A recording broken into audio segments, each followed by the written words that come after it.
अस्सलामु अलैकुम वरहमतुल्लाहि वबरकातुहू। आऊज़ु बिल्लाहि मिनश्शैतानिर्रजीम। बिस्मिल्लाहिर्रहमानिर्रहीम। आज का मेरा टॉपिक है करप्शन यानी बदउनवानी। बदउनवानी को अंग्रेज़ी ज़बान में करप्शन कहते हैं। करप्शन से मुराद अपनी पावर का इस्तेमाल अपने फ़ायदे के लिए करना। नाम या ओहदे से नाजायज़ फ़ायदा उठाने को बदउनवानी या करप्शन कहते हैं। दुनिया में हर दौर में और हर मुल्क में इसका वजूद रहा है। कहीं ये कम है और कहीं ये ज़्यादा है। करप्शन एक ऐसा मर्ज है जो छूत की तरह फैलता है और माशरे को खा जाता है। इस मुज़ी मर्ज के ने हमारी माशी, समाजी और सियासी ज़िंदगी को तबाह करके रख दिया है। करप्शन की वजह से बड़ी करप्शन की बड़ी वजह हर ज़रिए से अमीर बनना है। वक्त के साथ हमारे माशरे के मेयार भी तब्दील हो गए हैं। पहले लोगों को नापने का पैमाना शराफत थी। अब लोगों को दौलत के तराजू में तोला जाता है। जो शख्स जितना ज़्यादा दौलतमंद है वो इतना ही काबिल इज़्ज़त समझा जाता है। इस मेयार की वजह से माशरा अबतरी का शिकार हो गया है और हर शख्स ज़्यादा से ज़्यादा दौलत इकट्ठी करने की दौड़ में मसरूफ़ है। चाहे ये दौलत रिश्वत से हासिल हो, गबन से हासिल हो, फ्रॉड से हासिल हो, बस दौलत होनी चाहिए। दूसरी अहम वजह महंगाई है। महंगाई के इस दौर में मुलाजमीन की तनख्वाहें बहुत कम हैं, जिससे उनके घरेलू अखराजात भी पूरे नहीं होते, जिसकी बिना पर वो रिश्वत के लालच में आ जाते हैं। फिर मेयारे ज़िंदगी बुलंद होने की वजह से माशरे ने करप्शन को एक ज़रूरत समझ लिया है। करप्शन को जड़ से उखाड़ने के लिए सियासी, समाजी और मुआशी निज़ाम का तब्दील होना ज़रूरी है। करप्शन को तरगीब हुकूमत के अपने वज़ा करदा क़वानीन की वजह से होती है। अगर कोई अफसर करप्शन करते हुए पकड़ा जाए तो उसे सख्त सज़ा नहीं दी जाती, जिसकी वजह से दूसरों की भी हिम्मत बढ़ती है। जब सियासतदान करप्शन करते हैं तो वो मनी लॉन्ड्रिंग होता है, यानी मुल्क के पैसे खाना। अगर हुकूमत में रहकर आप टैक्स पे नहीं करते तो आप भी करप्ट हैं। आज मैं आपको पाकिस्तान में करप्शन की सही कॉजेज़ बताऊंगी और ये भी बताऊंगी जिनको फॉलो करके पाकिस्तान करप्शन को जड़ से ख़त्म कर सकता है। CPI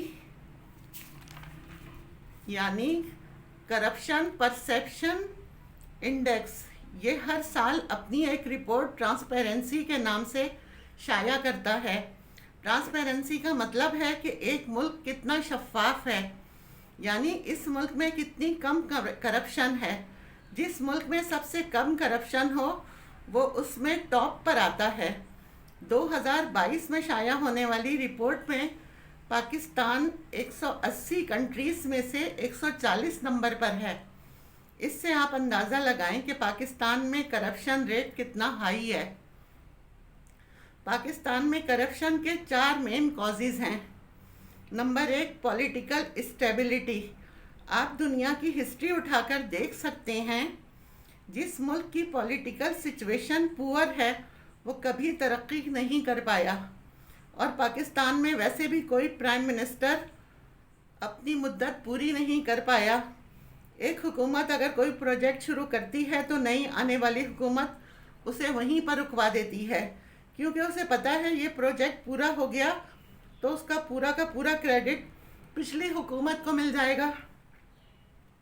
इसीलिए आवाम का ये पैसा पॉलिटिशियन आपस में बांट लेते हैं और प्रोजेक्ट के फेलियर का इल्ज़ाम पिछली हुकूमत पर लग जाता है। इसका सलूशन ये है कि हुकूमत और अपोजिशन के दरमियान एक कॉन्ट्रैक्ट होना चाहिए और उसे आइन में शामिल होना चाहिए, ताकि आवाम का पैसा आवाम पर खर्च हो। और प्रोजेक्ट अगर फेल हो तो इसकी एग्ज़िट कॉज आवाम को बताई जाए। नंबर 2 है इलिटरेसी। पाकिस्तान में 37% यानी 37% लोग जो है पॉपुलेशन आबादी जो है इलिटरेट है, यानी अनपढ़ है। اس کی سب سے بڑی وجہ پاکستان کی جی بی ٹی میں ایجوکیشن کو 2% سے بھی کم شامل کرنا ہے، جبکہ ورلڈ بینک کے مطابق پاکستان کو کم سے کم 4% ایجوکیشن پر خرچ کرنا چاہیے۔ الٹریسی کی وجہ سے لوگوں میں پیسہ کمانے کا کوئی اسکل نہیں ہے، اور وہ پھر لیگل یا ان لیگل بیس سے پیسے کمانا شروع کر دیتے ہیں، یعنی چوری یا پھر اسٹرائٹ کرائمز شروع کر دیتے ہیں۔ ضرورت اس بات کی ہے کہ پاکستان کو ایجوکیشن پر انویسٹمنٹ بڑھانی چاہیے، نئی جابز آفر کرنی ہوں گی تاکہ بچوں کو ایجوکیشن پر ٹرسٹ ہو۔ ٹیکس نمبر 3 ہے ٹیکس۔ پاکستان دنیا کا واحد ایسا ملک ہے جس کی آبادی صرف 1% ٹیکس پے کرتی ہے۔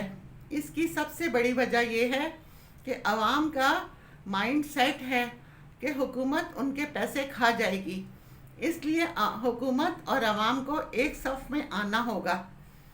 حکومت کو چاہیے ایسی ویب سائٹس بنائے جس سے ان کا عوام سے رابطہ بڑھے، عوام کو پتہ چلتا رہے کہ ان کا پیسہ انہی پر خرچ ہو رہا ہے۔ نمبر 4 ہے پور لا۔